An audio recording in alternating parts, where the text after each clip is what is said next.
Let me start with a question. Have you ever walked away from a conversation thinking, I shared too much? Or the opposite, I didn't say anything real at all?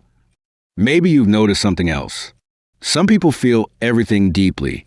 Others shut emotions down and rely only on logic. Today, we're talking about balance. Not perfection, not extremes, but alignment. Most of us don't realize this, but the struggles we have in relationships, communication, and even with ourselves often come from leaning too far in one direction. Let's start with vulnerability. Some people overshare. They tell every detail, every wound, every thought. They call it honesty, but often it's emotional dumping. It's a way to release pressure, not a way to build connection. Other people share nothing. They keep everything locked inside. They call it strength, privacy, or independence, but underneath, it's usually fear.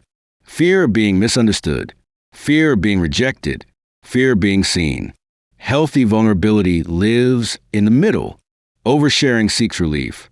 Undersharing seeks control. Balanced vulnerability seeks connection. So here's a question for you. When you share something personal, are you looking to be understood? Or are you just trying to feel lighter? Now let's talk about feelings and logic. Some people live entirely from emotion. If they feel it, it must be true. If it hurts, it must be wrong. Decisions are made based on the intensity of the moment. Other people live entirely from logic. They analyze pain instead of feeling it. They intellectualize emotions instead of processing them.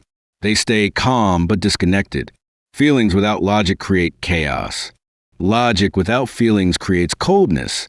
Emotions are information. They tell us something matters. Logic gives us direction. It helps us decide what to do about those feelings. Balance means allowing yourself to feel without letting feelings run your life. So ask yourself this. Do your emotions inform your decisions, or do they control them? Now let's expand this idea of balance into other areas of life. The first is independence versus dependence. Some people pride themselves on needing no one. They handle everything alone. They don't ask for help. They don't lean on anyone. Others lose themselves in relationships. They attach so tightly that they forget who they are.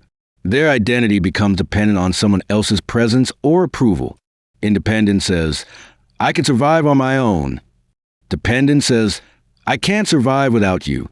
Interdependence says, I choose you, but I don't disappear for you. Healthy relationships don't replace your identity. They add to it. So here's a question. Do your relationships support who you are, or do they define who you are? Next is control versus surrender. Some people try to control everything, every outcome, every conversation, every detail. Control often looks like responsibility, but underneath it is anxiety. It's the belief that if you loosen your grip, everything will fall apart. Other people surrender too much. They avoid responsibility. They say things like, it is what it is, but they never take action. Control without surrender leads to exhaustion. Surrender without responsibility leads to chaos. Balance is doing what you can and releasing what you can't. So ask yourself this. Where in your life are you gripping too tightly? And where are you avoiding responsibility? Next is self-compassion versus self-discipline. Some people are endlessly kind to themselves. They excuse everything. They avoid discomfort. They call it self-love. Others are relentlessly hard on themselves. They criticize every mistake. They believe pressure is the only way to grow. Self-compassion without discipline leads to stagnation. Discipline without compassion leads to burnout.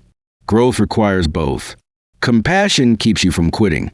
Discipline keeps you from staying stuck. So ask yourself, are you encouraging yourself forward, or are you punishing yourself into change? Next is talking versus listening. Some people talk constantly. They speak to be understood, not to understand. They dominate conversations without realizing it. Others listen but never speak honestly. They keep the peace. They avoid conflict. But resentment slowly builds. Talking without listening creates conflict. Listening without speaking creates disconnection. Balance is expressing your truth while making space for someone else's truth. So ask yourself this.